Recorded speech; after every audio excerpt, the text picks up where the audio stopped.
അപ്പോൾ ഗൈസ് നമ്മൾ ഇന്ന് മുതൽ ഒരു അസാസിനേഷൻ സീരീസ് തുടങ്ങുകയാണ് ആദ്യത്തെ. അപ്പോൾ ഫസ്റ്റത്തെ കോൺട്രാക്റ്റ് കിട്ടിയിരിക്കുന്നത് അവിടുന്ന് വാലന്റൈനാണ്. വാലന്റൈൻ സാലൂൺ എന്നാണ് ഇപ്പോൾ ഫസ്റ്റത്തെ കോൺട്രാക്ട് കിട്ടിയിട്ടുള്ളത്. അപ്പോൾ എന്താണെന്ന് നോക്കാം. രാത്രി 12 മണി റെയിൽവേ സ്റ്റേഷൻ. വെള്ളക്കുപ്പായ വിട്ട ടാർഗറ്റ് അവനെ അങ്ങ് തട്ടിയേക്ക്. അപ്പോൾ ഗൈസ് ഞങ്ങൾ പേയ്മെൻറ്റിൻ്റെ കാര്യമൊക്കെ ഇപ്പോൾ സംസാരിച്ച് സെറ്റാക്കിയിട്ടുണ്ട്. അപ്പോൾ എന്തായാലും ഒന്ന് രാത്രി 12 മണി എന്ന സമയം പറഞ്ഞിട്ടുള്ളത്. അപ്പോൾ എന്തായാലും നമ്മളെ ഔട്ട്ഫിറ്റും കുതിരാനും എല്ലാത്തിനും സെറ്റ് ചെയ്യാം. അപ്പോൾ ബാക്കി നമുക്ക് രാത്രി കാണാം, രാത്രി അവിടെ എത്തിയിട്ട് കാണാം. ഓക്കെ പക്ഷേ അപ്പോൾ ആൾ പറഞ്ഞിട്ടുള്ള നമ്മളെ സ്ഥലത്ത് എത്തിയിട്ടുണ്ട്. ആൾ പറഞ്ഞു വെച്ച് നോക്കുമ്പോഴുള്ള ലൊക്കേഷനിൽ ഇതാണ് നമ്മളെ സ്ഥലം വന്നിട്ട്. അപ്പോൾ ഇവിടുന്ന് എന്തോ റെയിൽവേ സ്റ്റേഷൻ്റെ എന്തോ സൈഡിലോട്ടുള്ള വഴി എന്തോ ആണ്, അവിടെയാണ് ആൾ ടാർഗറ്റ് കാണപ്പെടുകയെന്ന് പറയുന്നത് ഈ സമയത്ത്. അപ്പോൾ എന്തായാലും നല്ല ഫോഗൊക്കെ ആയതുകൊണ്ട് കുറച്ചുകൂടി അഡ്വാൻറ്റേജ് ഉണ്ടാവും തോന്നുന്നു. അപ്പോൾ എന്തായാലും ട്രൈ ചെയ്ത് നോക്കാം. ഗായ്സ് ഒരു വെളിച്ചം കാണുന്നുണ്ട്. സംഭവം ആളുടെ സെക്യൂരിറ്റീസ് എന്തെങ്കിലുമൊക്കെ ആവും. നമുക്ക് ചെക്ക് ചെയ്ത് നോക്കാം ബൈനോക്കുലർ വെച്ചിട്ട്. അതെ 3 പേരെങ്ങാണ്ട് തോന്നുന്നു അവിടെ എക്സ്ട്രാ. 2 പേര് എക്സ്ട്രാ ഉണ്ട്. നമുക്ക് എന്തായാലും അവരെ ലെഫ്റ്റ് ഫ്ലാങ്ക് ചെയ്തിട്ട് അവർ കാണാൻ പാടില്ല. കണ്ടു കഴിഞ്ഞാൽ ചിലപ്പോൾ അത് അറിഞ്ഞാണ്ട് അപ്പുറത്ത് പോകാൻ ചാൻസ് ഉണ്ട്. നമുക്ക് ഇവിടെ നിന്നിട്ട് ആളെ കാണാൻ പറ്റുമെന്നാണ് ഇയാൾ പറഞ്ഞ ഇൻഫർമേഷനിലുള്ളത്. അപ്പോൾ നമ്മളത് നമ്മുടെ അടുത്താണെങ്കിൽ ആകെ ഒരു അമ്പ് മാത്രമേ ഉള്ളൂ, ഒരു ആരോ മാത്രമേ ഉള്ളൂ.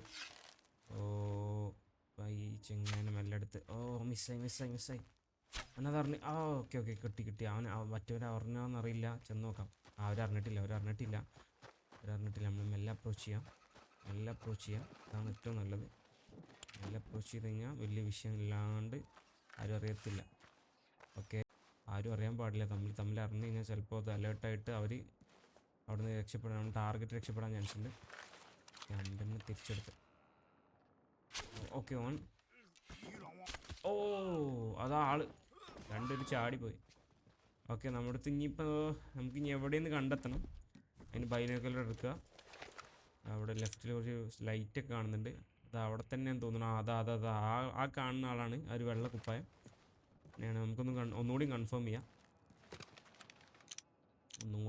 ചെയ്യാം. അത് അവനെ ആരായിട്ട് സംസാരിച്ചുകൊണ്ടിരിക്കുക. അവിടെ വേറെയും കുറേ ആൾക്കാരൊക്കെ ഉണ്ട് പോലപ്പോൾ. ചെറിയ വട്ടത്തായതുകൊണ്ട് അതന്നെയാണ് കൺഫേം ആയി. ഓക്കെ, അതന്നെയാണ് കൺഫേം. പക്ഷേ ഇനി വേണ്ടതെന്ന് വെച്ചാൽ സ്നൈപ്പർ എന്തെങ്കിലും വേണം. കാരണം നമുക്ക് അവിടെ അടുക്കാൻ പറ്റത്തില്ല. അവിടെ ഇഷ്ടം പോലെ ആൾക്കാരൊക്കെ അറിയാം. നമുക്ക് എന്തായാലും ഇവിടുന്ന് എന്തെങ്കിലും സ്നൈപ്പർ എന്തെങ്കിലും കിട്ടുമെന്ന് നോക്കി നോക്കാം. നമുക്ക് ആ ചാടിയ ബോഡി ചിലപ്പോൾ സ്നൈപ്പർ ഉണ്ടാകാൻ ചാൻസ് ഉണ്ട്. കാരണം ഇവിടെ ഈ ഇത്രയും ഹൈറ്റിൽ നിൽക്കണോണ്ടേ ഒരാളുടെ കയ്യിൽ സ്നൈപ്പർ ഉണ്ടാകാൻ ചാൻസ് ഉണ്ട്. അപ്പോൾ ആ ബോഡി പോയി തപ്പി നോക്കാം നമുക്ക്. ഇപ്പോൾ ഫൈനലി ഗായ്സ് നമ്മൾ ബോഡീൻ്റെ അടുത്തെത്തില്ല. അത് അവിടെ സ്നൈപ്പർ കിടക്കുന്നുണ്ട്. ഓക്കെ, നമുക്ക് നമ്മുടെ ഗണ്ണ് കിട്ടിയിട്ടുണ്ട്. ഇനി വേണ്ടതെന്ന് വെച്ചാൽ മുകളിലെത്താൻ വേണ്ടിയിട്ട് ഇതിൽ കയറാൻ പറ്റത്തില്ല. തിരിഞ്ഞ് തന്നെ കയറേണ്ടി വരും. അപ്പോൾ ഗൈസ് നമ്മളെ പൊസിഷനിലെത്താനായിട്ടുണ്ട്. നമുക്കെന്ത് പെട്ടെന്ന് തീർക്കണം. കാരണം ഇവിടെ ആരെങ്കിലും കണ്ടു കഴിഞ്ഞാൽ സീനാണ്. കാരണം ഇത് ഹൈ പ്രൊഫഷണൽ എന്തോ ആണ് ആളെന്തോ ഡോണോ എന്തോ പരിപാടിയാണ്. സെറ്റപ്പ് എന്താണെന്നറിയില്ല. എന്തായാലും നമുക്ക് നമ്മൾ പരിപാടി തീർക്കുക, വേഗം പോവുക. അപ്പോൾ ഗൈസ് ഫൈനലി നമുക്ക് നമ്മുടെ ടാർഗറ്റിനെ കില്ല് ചെയ്യാൻ പറ്റിയിട്ടുണ്ട്, അസസിനേറ്റ് ചെയ്യാൻ പറ്റിയിട്ടുണ്ട്. അപ്പോൾ നമുക്ക് ഇവിടുന്ന് എങ്ങനെ പെട്ടെന്ന് രക്ഷപ്പെടണം, അല്ലെങ്കിൽ അവരുടെ ആൾക്കാർ വന്ന് നമ്മളെ പണി വിടും. അപ്പോൾ ഗൈസ് ഇതാണ് ഇന്നത്തെ വീഡിയോ. അപ്പോൾ വീഡിയോ ഇഷ്ടപ്പെട്ടാൽ ലൈക്ക് ചെയ്യാൻ മറക്കല്ലേ, സബ് ചെയ്യാൻ മറക്കല്ലേ. എല്ലാവരും കൂടിക്കോ. നമ്മൾ ഇനിയും കൂടുതൽ ഇങ്ങനെ പാർട്സ് അസാസിനേഷൻ സീരീസായിട്ട് ഇറക്കുന്നതായിരിക്കും.